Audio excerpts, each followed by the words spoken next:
We've been fighting this intermittent air pressure, low air pressure alarm on the bar feeder here for a while. We replaced the pressure switch, kind of maybe seemed to help, wasn't really sure, but didn't entirely fix it, that's for sure. Eventually what we ended up doing was setting up the GoPro, put the bar feed pendant down here so we could watch the pendant display, the air pressure gauge, and the LED light on the pressure switch. And it took us a while to actually capture it because, I don't know, Lady Luck wasn't on our side, I guess. But did eventually capture it, and it was kind of inconclusive. There was still a pressure drop, but it wasn't significant, but who knows.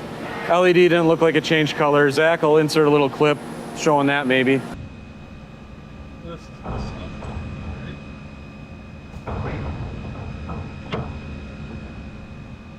So, you know, we keep struggling on. And then today, it actually acted up really badly while I happened to be right here, setting the camera up this morning. Time after time, it would clear and clear and clear, and we'd clear it, alarm, clear it, alarm, clear it, alarm. You know, maybe Zach would get a clip of that too on there. No air pressure.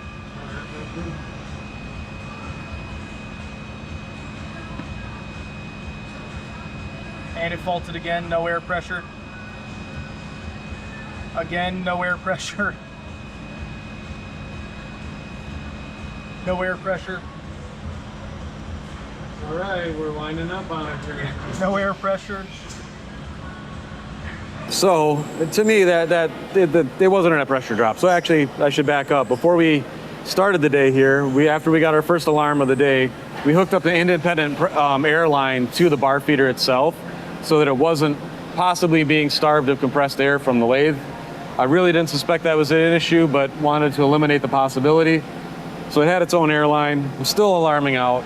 Yeah, so now we got to start looking for the next thing, I suppose. And we ended up, I was wondering about if it was having a voltage drop on the control circuit or something like that, but that voltage seemed stable.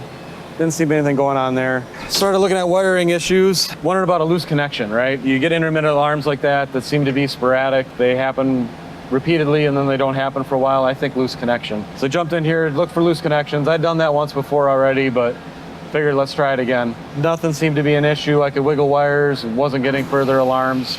And then I kind of bumped what looks like an Ethernet cable. I'm not sure if it is an Ethernet cable or not. I don't know. But I bumped this guy and got the alarm. Bumped it again, got the alarm again. Then I started intentionally wiggling it, and I could pretty much produce the alarm on demand. And then I stopped getting the alarm. So what I think happened there is there's a little bit of oxidation, corrosion, tarnish, whatever you want to call it, on the connector, on those pins in there, and wiggling it around enough kind of cleaned it up. When we powered off the machine, I'm going to pull that cable out, take a look at it, and see what it looks like.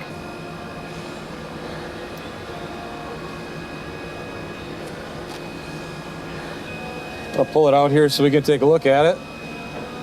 It is definitely not an Ethernet cable.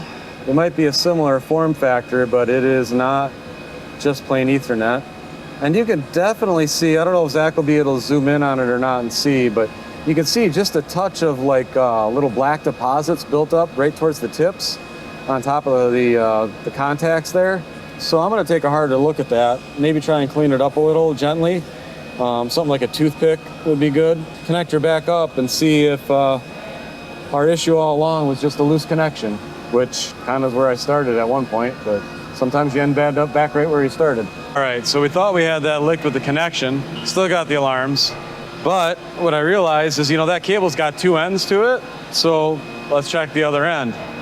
Wiggled the other end around, that seemed all right. Here, we can just pop that right off. Oh, except for the ground cable part. There, let's do this. Look at that. So I started wiggling this end, didn't have any results, but then I wiggled this, I don't know what you want to call it, jumper cable that's going over to the other relay bank. And then I started getting consistent alarms. And then they stopped. And I think it's because I wiggled it enough that I cleaned it up. So we're going to pull those apart. Actually, Zach's gonna go grab me an alcohol wipe, and then we'll clean up those other two cables too. This is the other end of the first cable I was working on. I'm gonna route it out here so you can get a better look at it. Honestly, I don't, but you know what, there's a drop of oil on it. Look at that, huh. Wonder how that found its way in there.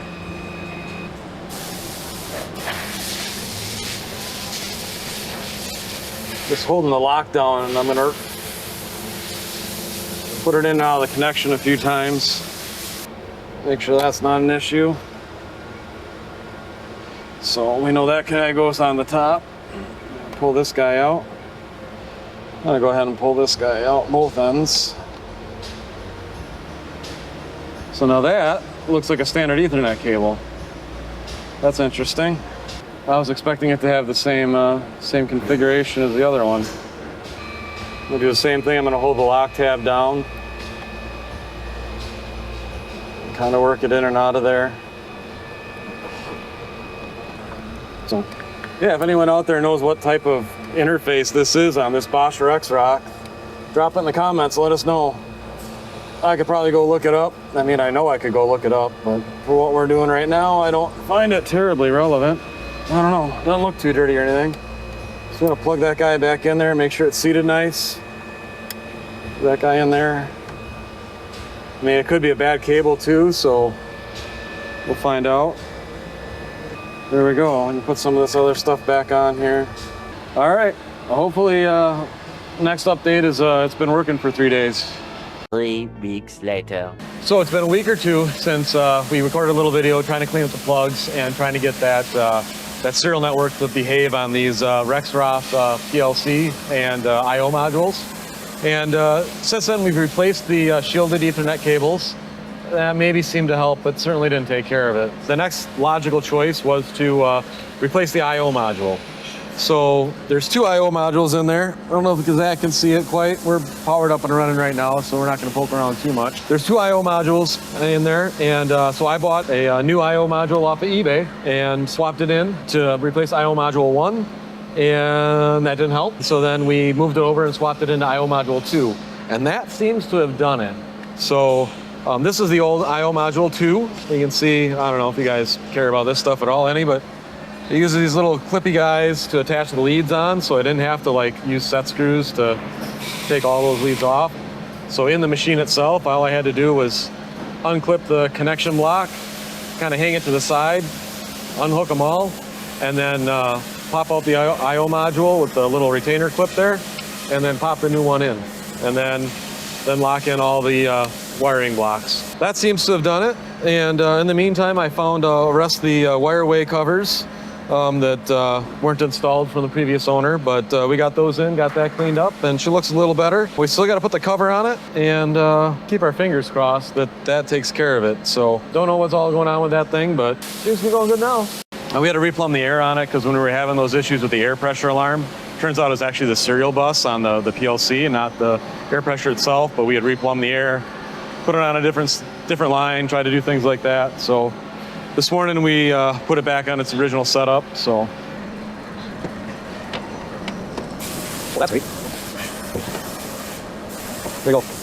Little tip to engineers out there, when you're making your pins like this, make one of them taller than the other so that one locks first and then you can get the other one.